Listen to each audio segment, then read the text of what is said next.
Assalomu alaykum, iftar pishiriq salonidagi barliq hemşireler, hammalarninki mush vaqti xayrlik bo'lsin. Tövəndə o'tadigan darsimiz o'ralma qaymoq pechene. Tövəndə bu pechene ketadigan materiallar bilan tanishib chiqaylik. Bu pechenimizga ketadigan materiallar 1 kilo 500 gram un, 20 gram tuz, 6 dona tuxum, 250 gram seriq may, 500 gram su, ya'ni mavu börek may, ya'ni chil su may deb qo'yamdik. Men mavu Türkniki ma börek mayni ishlatman o'zgarning. Endi sizlarda bu bo'lmay qilib qolsa, ikhvanninki qat-qatliqqa chil su may bor, shuni ishlasanglar bo'ladi. Buningdan 500 gram ketadi. Uningdagi maxildagi qilib, maxildagi qilib ketadi. Bu pranikimizga ketadigan materiallar mana mushular. Endi bu pranikimizning ishlash bosqichiga kelsak, biz bu pranikimizningki ximirini qo'lda yug'arsaqmi bo'ldi yoki bo'lmasa ximir yug'irish uskunasi orqali yug'arsaqmi bo'ldi. Endi hozir men qo'lda mashg'ulot qilaman.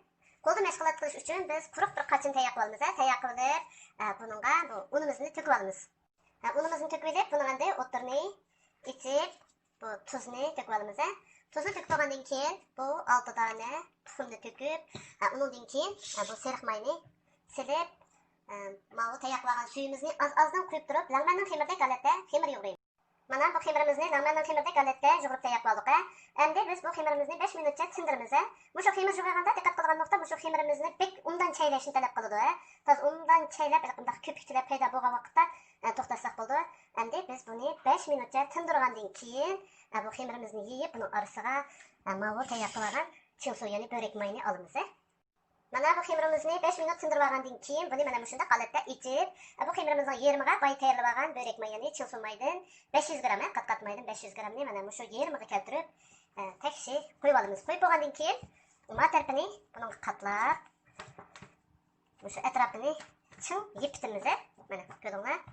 Mana shu xil holatda yip olamiz. Endi yipilib, biz bu ximirimizni yoyimiz, yeyib uzunizga yaysak bo'ldi, kengliga yaysak bo'ldi. O'zingizga qaysi qulaylik bo'lsa, shu xil holatda tekshi, to'rtcha holatda yoyimiz. Endi yoyganda buni tikka cho'qim az nisbatda un chechib turib yoyimiz. Mana bu ximirimizni mana uzunizga mana qiyib oldim. Endi buni mana bunda qatlaymiz. O'ran qatlagandek, mana mani matarab qatlaymiz. Endi matarabini kirib buni ustiga mana mahal holatda qatlaymiz. Ko'ringlarmi? Mana mushu xil holatda qatlab, endi buni yana bayqaga o'xshash yana yoyimiz. Mana bu ximirimizni ikkinchi qitim yana bayqaga o'xshash yeyib oldik. Endi buni yanala o'ran qatlagandek, mana shunday holatda qatlaymiz. Qatlab buni 3-qitim yana bayqaga o'xshashlam yoyimiz. Mana bu ximirimizni 3-qitim yana yeyib tayyor qildik. Buni yanala bayqaga o'xshash usulda qatlaymiz. Qatlab buni endi 4-qitim yoyimiz. Mana bu ximirimizni 4-qitimmi yeyib oldik. Endi buni yana bayqaga o'xshash qatlab, endi mushun bilan endi bunda qatlab yeyishimiz tamomlandi. Endi biz buni cho'ng holatda yoyimiz. 4 jas qilib cho'ng holatda nepis qilib yoyimiz. Mana bu ximirimizni uzun qilib, mana nepisroq holatda yeyib olamiz. Mana ko'ringlar, mana shunday nepis holatda yeyib olib, endi biz buni birlikdan salkana, mana shunday qilib uzun lenta holatda kesib tayyorlab olamiz. Mana bu ximirimizni mana bunda uzun lenta shaklda kesib oldik. Kesib olgandan keyin biz mana uchidan boshlab, mana bunda o'rab buni mavu birisiga mana shirtib turib, mana sal tortib, nepizlatib turib, buni o'raymiz. O'rab mana maxil shakl chiqaramiz. Mana ko'ringlar, shakl chiqarib, mana eng oxirgi ulangan tarafini mana bunda choplab o'tib, buni disk o'ralashtirgan vaqtimizda, shu eng oxirgi nuqta nishani tik keltirib turib, mana bunda holatda yotqizib diskga turaqlashtiramiz. Mana bu pranikimizni mana shu xil holatda rastlab tayyor qildik. Mana ko'ringlar. Endi biz buni yuziga tuxumning seriqini surkab, zimani az zima chechib, andan keyin oldin qisilgan duxovkada, ya'ni praniklarni pishirgan gradusda 280 gradusda pishiramiz. Mana bu pranikimizni ko'ringlarmi, tuxumning seriqini surkaymiz, shu to'rt tarafini surkaymiz. Surkab, andan keyin zima chechib, mana aqsimani chechib zinatlab oldik. Endi biz buni oldin qisilgan duxovkaga tegi 180 gradusda 30 minutcha pishirib olamiz.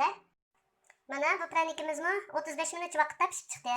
Endi biz buni o'sha qiziq vaqtda ama o'tirdiki, mana to'mirni tatib chiqarib etamiz. Chiqarib etgandan keyin mana buni ichi mana maxil holatda, kung holatda pishadi. Bu endi muzlagandan keyin buni ichiga to'rt qaymoq bo'lsin bo'ldi, krem qaymoq bo'lsin bo'ldi, krem yasgan qaymoq bo'lsin bo'ldi. Shuni ichiga bek liq qilib etmaymiz. Mana birlik yarim holatda ichiga qaymoq to'shtirib, undan keyin uni tepiga rangli marjon chachamiz, yoki bo'lmasa shokolad chachamiz, ashundaq narsalar orqali bezab qo'ysanglar bo'ldi. Unda bo'lsa, biz buningki muzlashini saqlaylik. Mana ko'ringlarmi, buni suzukroq holatda pishiringlar. Tegini undaroq pishirsizlar. Mana tepini bunda suzuk holatda yevasanglar bo'ldi. Mana bu pranikimizni muzlagandan keyin biz 4 qaymoqqa yoki bo'lmasa kremda yasagan qaymoq bo'lsa, mana maxil ushlar orqali mana xaltaga qachirib olib qaymog'imizni shu Pranikimizin içine mana bu xil holatda qaymoqni siqib chiqarib olamiz, to'shtirib olamiz. To'shtirib bo'lgandan keyin buning ichiga yong'oq meyvesi bo'lamdi, yoki bo'lmasa ranglik marjon shokoladlar bo'lamdi, yoki bo'lmasa erg'an shokoladni to'kib qo'yamsizlar. Ashta qilib mana bu xil holatlarda zinatlab qo'ysanglar bo'ldi, Mana ko'ringlar. Shunday chiroyli qarmoq bilan endi shunday yeyishlik chiqadi bu pranik. Shuning bilan bu darsimiz tamom tushungayalar bo'lsa, yana davomli so'rsanglar bo'ladi. Xayr xo'sh.